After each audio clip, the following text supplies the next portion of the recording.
piece. Communication serves many roles, right? But one role I want to bring out is the unification. A relationship is strong, of course, when everybody involved in a relationship has their protocol to communicate. When we're communicating, are we able to hear what our lover is not saying? That's important for us to be able to develop that type of chemistry because most communication is what nonverbal. Am I able to pay attention to that, right?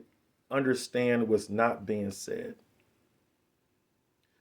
developing the ability to see things from their point of view, more or less than from my own point of view, right? Because often we can't see past our own interests.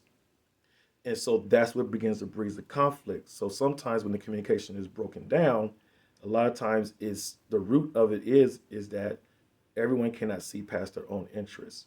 So there has to be something inside the communicative protocol that helps you get past self-interest. That helps you get because self-interest kind of can blind you from hearing, right, and seeing what your lover is maybe trying to communicate and convey. If you only can see inside your self-interest, you're only looking for confirmations and not really trying to look and understand them. So one of the aims in effective communication is to develop an understanding. And so there has to be a part to know how to allow raw expression to come across. There's a very good book called Up Level Communication by King K. Stevens from the Progressive Love Academy. Very good book. She kind of lays out a basic protocol called Up Level Communication that really emphasizes about venting. And I've been kind of privileged to be able to just hear that whole perspective. And it's very, very important um, to allow that vent aspect in the communication protocol. Um, in the protocol that I talk about is about the voice boxes and allowing that raw expression to come across. Same intent. And so you might want to check a book out if y'all having communication issues. It's basically four phases inside the communication level that she has that you can really check out. And then also, I talk about talk it out, which I have a whole communication tool for truthful expression that takes you through different processes. But not to just get on that, but I want to get back to the communication piece. The communication piece is to move us towards understanding. When you have communication, I want everybody to understand that the communication piece is what builds community with each other. It builds a fortress around you.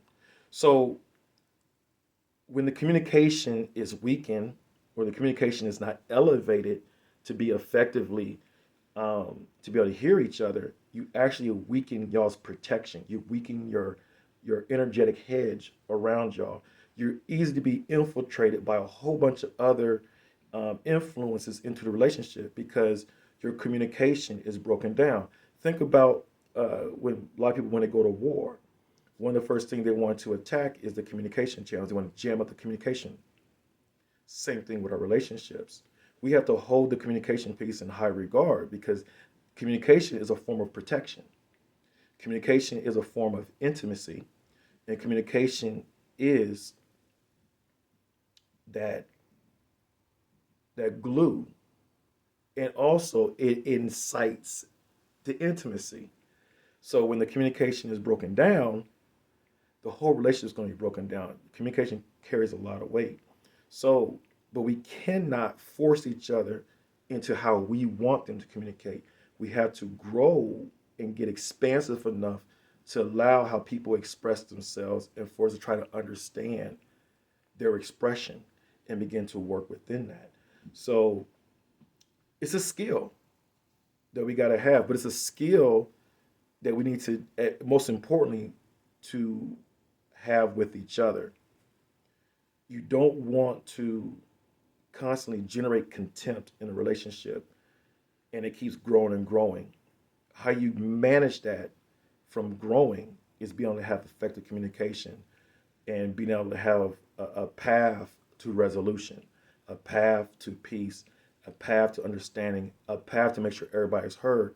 And the main thing is a path to make sure that we're not only seeing our self interest, but we can recognize the collective interest without dismissing the self interest, but we can begin to see everything from multiple angles versus just being so lined up that we only can see in one view.